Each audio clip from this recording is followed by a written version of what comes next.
I hope you guys are safe and secure at your home. I am a teacher of political science, Jigyasu Punia. Okay, students. Today we are going to continue our chapter number 1 of class 11th.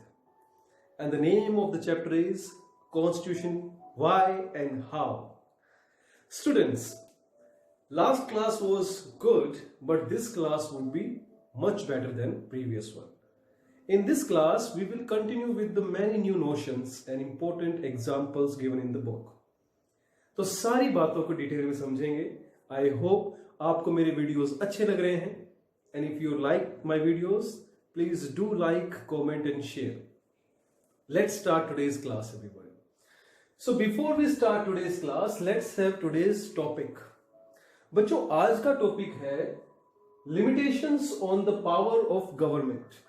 कैसे सरकार की जो इतनी सारी power है उसके ऊपर थोड़ी सी लिमिट्स करना, थोड़ा सा अंकुश लगाना, थोड़ा सा कंट्रोल करना, ये हमारे टॉपिक का नाम है.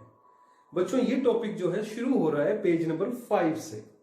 और पेज नंबर 5 पे एक पिक्चर है राइट हैंड साइड में ठीक इस टॉपिक के ऊपर, और उसमें बताया हुआ है कि कैसे यूरोपियन कंट्रीज के कुछ लोग हैं, कुछ मेंबर्स हैं या प्रेसिडेंट हैं जो आपस में लड़ रहे हैं और वो एक संविधान बनाना चाह रहे हैं.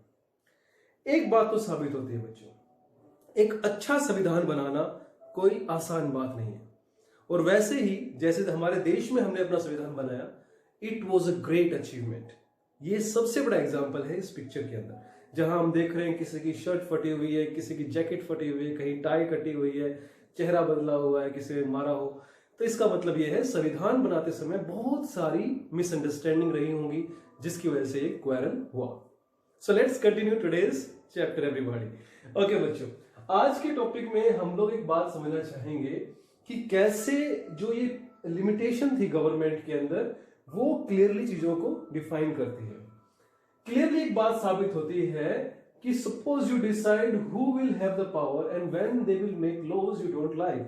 बच्चों, कई बार क्या होता है कि हम अपने देश के अंदर रिप्रेजेंटेटिव्स को चुनते हैं. जैसे कि जब भी हमारे प्रधानमंत्री के इलेक्शंस होते हैं या चीफ मिनिस्टर के इलेक्शंस होते हैं, हम वोट करते हैं. प्रधानमंत्री के इलेक्शंस में हम एमपीज को वोट करते हैं, हम मेंबर ऑफ पार्लियामेंट चुनते हैं, और वो member of parliament prime minister को चुनते हैं. वहीं स्टेट के अंदर हम एमएलए को चुनते हैं और वो आगे जाकर के सीएम बनाते हैं. तो एक बात तो साबित होती है कि हम अपने देश के अंदर रिप्रेजेंटेटिव डेमोक्रेसी फॉलो कर रहे हैं. पर यहां कई बार ये हो जाता है कि जिन लीडर्स को हमने इलेक्ट किया है उनकी जो चीजें हैं, जो वो कानूनों को बनाते हैं, वो कानून कभी कभी हमें पसंद नहीं आते. उन कानूनों के बारे में हमें डिसएग्रीमेंट होता है. We feel that it is unjust, it is not fair. और ये वो करते हैं जो हमारे चुने हुए नेता हैं. पर वो किस तरह की चीजें होती हैं, आओ देखते हैं बच्चों. जैसे कि इमेजिन करो कि आपके चुना हुआ नेता जो है वो एक रिलीजन को प्रोहिबिट कर दे. वो कह दे कि इस धर्म के लोग जो हैं ये सब प्रैक्टिसेस नहीं करेंगे. तो कैसा लगेगा आपको? दूसरी बात, इमेजिन करो कि वही लीडर जिससे आपने चुना है वो कुछ खास रंग के कपड़े पहनने से मना कर दे. कैसा लगेगा? ओके, तीसरा पॉइंट देखते हैं. इमेजिन करो कि अगर आपको गाना अच्छा लगता है तो आपको सर्टेन सॉन्ग गाने मना कर दिया जाए कि आप ये गाने नहीं गा सकते हो.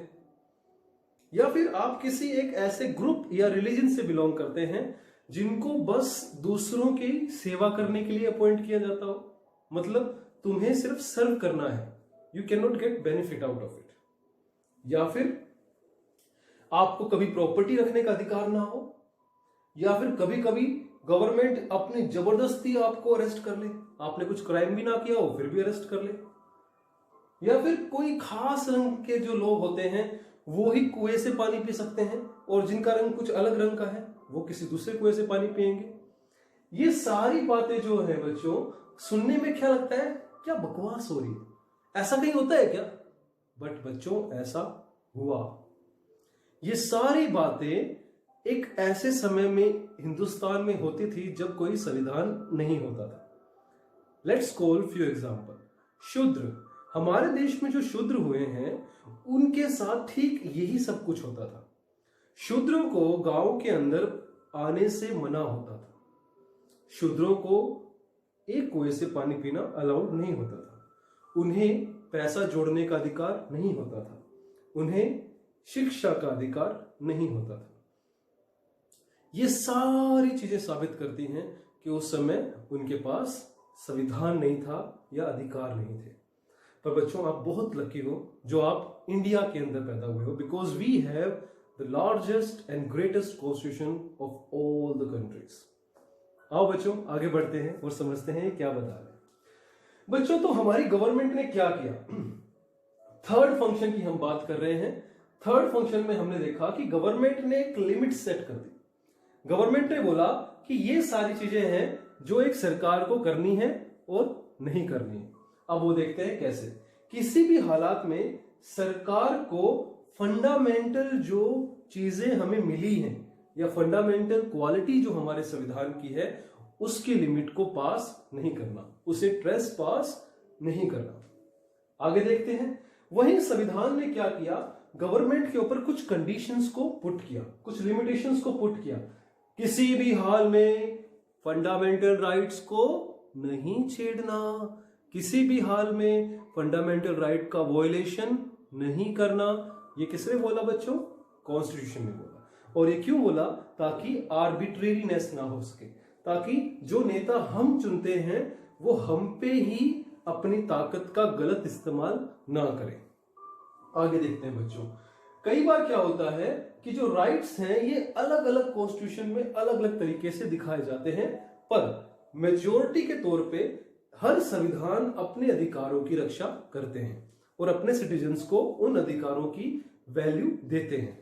पर आगे चलते हैं बच्चों। अब देखो, कई बार क्या होता है कि आर्बिट्रेरी अरेस्ट कर लिया जाता है। आर्बिट्रेरी का मतलब होता है बच्चों मनमानी करना। अगर आपकी किसी मंत्री या मंत्री के बेटे से कोई अनबन हो गई तो वो अपनी पावर का इस्तेमाल करके आपसे बदला लेता है और ये गलत है। आगे बढ़ते हैं बच्चों। फॉर एग्जाम्पल, इसीलिए हमारे संविधान ने कुछ बेसिक चीजों को हमें सौंपा है। वो बेसिक चीजें क्या करती हैं? हमारे अधिकारों को हमें श्योर करती हैं और गवर्नमेंट की पावर को लिमिट करती हैं। वो किस तरह के अधिकार हो सकते हैं, किस तरह की फंडामेंटल नीड्स हो सकती हैं, देखते हैं बच्चों। जैसे बोलने का अधिकार, speech, you have right to speech and expression. दूसरा, आपको कंसाइंस का अधिकार होना। तीसरा, आपको एसोसिएशंस बनाने का अधिकार होना। चौथा, you should have right to trade and do business. कोई भी प्रोफेशन आप चूज कर सकते हो, आपको कोई रोकेगा नहीं, क्योंकि जस्ट आप किसी एक जाति से बिलोंग करते हो तो आपको वही काम करना पड़ेगा। वो टाइम अब बच्चों खत्म हो गया है। अब आप अपनी एबिलिटी के हिसाब से अपना प्रोफेशन चुन सकते हो। आगे बढ़ते हैं बच्चों। पर ये सारे अधिकार एक सिचुएशन में खत्म हो जाते हैं। वो सिचुएशन इज इमरजेंसी। बच्चों, इमरजेंसी 3 तरह की होती है। First, national emergency. Second, state emergency. Third, financial emergency. ये 3 इमरजेंसी जो हैं ये हमारे देश के अंदर 3 आर्टिकल से लगती हैं। जैसे आर्टिकल 352, आर्टिकल 356, आर्टिकल 360। पहली इमरजेंसी हमें पता है बच्चों पूरे देश में लगती है, दूसरी इमरजेंसी स्टेट में लगती है और तीसरी इमरजेंसी फाइनेंस से जुड़ी हुई होती है। बच्चों, आपको मुझे बताना है कि कौन सी स्टेट में आज तक स्टेट इमरजेंसी नहीं लगी, आर्टिकल 356 नहीं लगा। Mention in the comment section. देखते हैं कि कितने टैलेंटेड बच्चे इस वीडियो को देख रहे हैं। आगे बढ़ते हैं बच्चों। So next topic is aspirations and goals of a society. Aspiration का मतलब होता है हमारी इच्छाएं, गोल का मतलब होता है हमारे लक्ष्य। किसी भी सोसाइटी के क्या एस्पिरेशन होंगे और क्या गोल होंगे वो डिफाइन करता है संविधान। अब देखते हैं कैसे। पुराने टाइम पे क्या होता था बच्चों, संविधान ज्यादा पावर नहीं देते थे। जो पुराने संविधान होते थे वो कुछ पावर ही देते थे अपने गवर्नमेंट के मेंबर्स को। पर आजकल ऐसा नहीं है बच्चों। आजकल 20th सेंचुरी में इंडिया का एग्जाम्पल वर्ल्ड में दिया जाता है। इंडियन कॉन्स्टिट्यूशन जो है बच्चों, वो एक बहुत ही लिबरल और बहुत ही सेटिस्फैक्टरी कॉन्स्टिट्यूशन है। अब देखते हैं वो कैसे।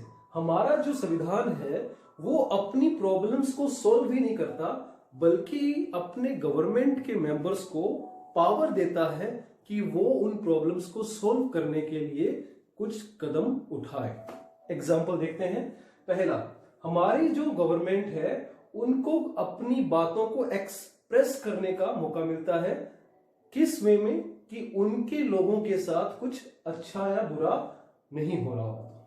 अगर उन्हें लगता है कि उनकी सोसाइटी की इच्छाएं हैं और वो पूरी नहीं हो रही, तो इसके लिए उन्हें अधिकार है कि वो कदम उठा सकते हैं। आगे बढ़ते हैं। हमारा संविधान जो है वो पॉजिटिव स्टेप उठाने के लिए प्रमोट करता है गवर्नमेंट को, ना कि उन्हें रोकने के लिए। हमारा संविधान उन्हें मौका देता है कि वो अपनी पावर का पूरा इस्तेमाल कर सके, हालांकि ऐसा बहुत कम हो पाता है। आगे देखते हैं। अब एग्जाम्पल आपने देखने को मिलेगा इसके अंदर।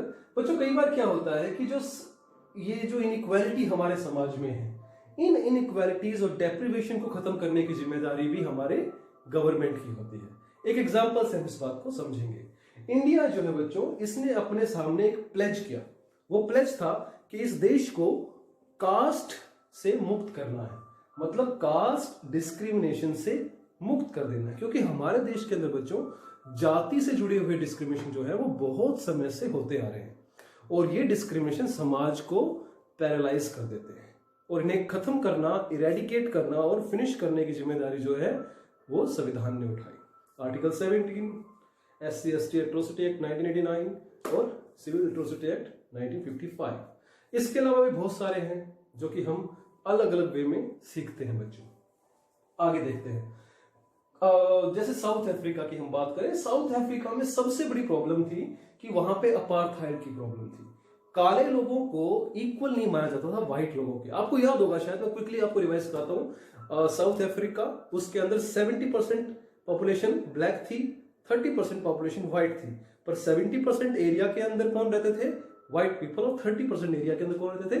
Black people. और ब्लैक पीपल को एक तरीके से स्लेव की तरह रखा जाता था। वो गलत था। पर इन्होंने एक समय के बाद एक ऐसा संविधान बनाया जिसने इनकी सारी प्रॉब्लम्स को जड़ से खत्म करने की कोशिश की, और आज हमें पता है साउथ अफ्रीका एक ग्रोइंग कंट्री के तौर पे हमारे सामने है। Mention me who is famous as a Gandhi of South Africa. Name that man in the comment section. He is very privileged of South Africa. आगे बढ़ते हैं बच्चों। अब कुछ ऐसे संविधान होते हैं जो बेसिक चीजों को हर हाल में अपने लोगों को देते हैं। जैसे इंडिया के संविधान ने आर्टिकल 21A के तहत राइट टू एजुकेशन हमें दिया। इसके अलावा खाना देना, जैसे पीडीएस सिस्टम हो गया। इसके अलावा बच्चों लोगों को लिबर्टी देना, ये सारी चीजें हैं जो बेसिक हैं, जो हमारे लिए जरूरी होती हैं। आगे बढ़ते हैं। पर संविधान जो है वो समय समय पे कुछ खास चीजों को लाता है। जैसे प्रियम्बल ने क्या किया बच्चों? हमें बताया कि संविधान की प्रीफेस क्या है, संविधान का निचोड़ क्या है, और वो प्रियम्बल हमें सिखाता है। पर इसके साथ साथ fundamental rights, directive principle of state policies, ये सारे इंपॉर्टेंट पॉइंट जो हैं ये संविधान को बहुत स्पेशल बनाते हैं बच्चों। आगे बढ़ते हैं। फोर्थ फंक्शन जो हमारे संविधान का है वो देखते हैं क्या है। Finally a constitution express the fundamental identity of a people. Example लेते हैं बच्चों। आप इंडिया में हो आज, तो आपको लोग अलग अलग नामों से जानते हैं। हरियाणवी है, बंगाली है, बिहारी है, मद्रासी है, मराठा है, ये सब। पर कल अगर आप इंडिया से बाहर जाओगे, you will be called Indian. अब बात सामने आती है कि इंडियन कौन है? इंडियन वो है बच्चों जिसे इंडिया की सिटीजनशिप मिली है। पर इंडिया की सिटीजनशिप किसे मिलती है? जिसे हमारा संविधान अलाउ करता है, जैसे इंडियन सिटीजनशिप एक्ट 1955। इसके तहत हमें कुछ कारणों से हमें क्या मिलती है? सिटीजनशिप मिलती है। मैं क्विकली बता देता हूं। एक वर्ड आप याद रखेंगे, brand, birth, registration, acquisition, naturalisation and descent. 5 तरीकों से हमारे यहां सिटीजनशिप मिलती है बच्चों, और वो हमें बनाती है क्या? इंडियन। आगे बढ़ते हैं बच्चों। तो धीरे धीरे क्या होता है, कुछ बेसिक रूल जो है वो संविधान सेट करता है और वो रूल हमारी जिंदगी में हमारे साथ रहते हैं। जैसे पॉलिटिकल आइडेंटिटी, आप किस देश के रहने वाले हो ये आपकी पॉलिटिकल आइडेंटिटी है। इसके अलावा संविधान हमें कुछ नॉर्म्स देता है और कुछ फंडामेंटल राइट्स भी देता है जो हमें कहीं ना कहीं उन लोगों से बचाते हैं जिनको अनलिमिटेड पावर का एक्सेस होता है। आगे बढ़ते हैं बच्चों। वहीं संविधान हमें एक मोरल आइडेंटिटी भी देता है। मोरल आइडेंटिटी मतलब हमारी एक जिम्मेदारी, हमारी एक पहचान जो हमारी अपने देश के प्रति होती है। खैर हम आगे बढ़ते हैं बच्चों। एक तीसरा पॉइंट इन्होंने बताया, जैसे कि पहला हमारा पॉलिटिकल था, दूसरा नॉर्म्स को मानना, रेगुलेशन को मानना, वैसे तीसरा है हमें मोरल रूल्स को भी शेयर करते हैं और डेमोक्रेटिक हमारा जो संविधान है ये भी हमारी एक पहचान है बच्चों। और इन सब के होते हुए हमारा देश जो है वो एक महान देश बन जाता है। पर इसके साथ ही आगे बढ़ते हैं, हर कंट्री कहीं ना कहीं हिस्ट्री अपने साथ लेके चलती है। कुछ ऐसी कंट्रियां हैं जिनके पास हिस्ट्री है, ट्रेडिशंस हैं और जिन्हें वो हर हाल में कैरी करते हैं। आपके बुक में एक कंट्री का नाम है जर्मनी। जर्मनी के अंदर बच्चों वहां की एथनिसिटी को बहुत इंपॉर्टेंस दी जाती है। ये एथनिसिटी को अगर रिकॉल किया जाए तो ये वही एथनिसिटी है जिसकी बात एक टाइम पे हिटलर भी करता था, मतलब आर्यंस। जर्मनी के बारे में क्या कहा जाता है बच्चों, Germany constitute the identity of ethnically German. अगर आप जर्मन हो और आप एथनिकली वहां के रहने वाले हो, दैट मीन्स जर्मन आपको एक तरीके से रिकॉग्नाइज करता है और ये उनकी क्या है कैटेगरी और उनका एक क्राइटेरिया है। आगे बढ़ते हैं बच्चों। पर इंडिया में ऐसा नहीं है। इंडिया का संविधान बहुत ही लिबरल है बच्चों। यहाँ किसी एक धर्म के लोग नहीं रहते, किसी एक जाति के लोग नहीं रहते, किसी एक भाषा के लोग नहीं रहते और किसी एक कल्चर के लोग नहीं रहते। यूनिटी इन डाइवर्सिटी, अखंडता में एकता भारत की विशेषता। आप लकी हो कि आप इस देश का हिस्सा हो। और मैं यही बताना चाहूंगा बच्चों कि समय के साथ साथ जैसे हमारा देश ग्रो हो रहा है, सेंटर हो, स्टेट हो, ये मिल करके आपस में बढ़ रहे हैं, यही एक देश बनाते हैं। एंड आई वॉन्ट कि आपको ये बात समझ में आई हो। आज का टॉपिक जो था वो क्लियर हो गया है कि जो रूलर्स है उनकी पावर अनलिमिटेड नहीं है, पर अनलिमिटेड पावर किसकी है, संविधान की। और संविधान किसको चलाता है, देश को, और देश हमसे बना है। सो बच्चों, you are the real citizen of this country. I want you to remember this and feel very proud. Thank you very much for watching this video. I'll be meeting you in the next video tomorrow. Thank you very much guys. Have a nice day.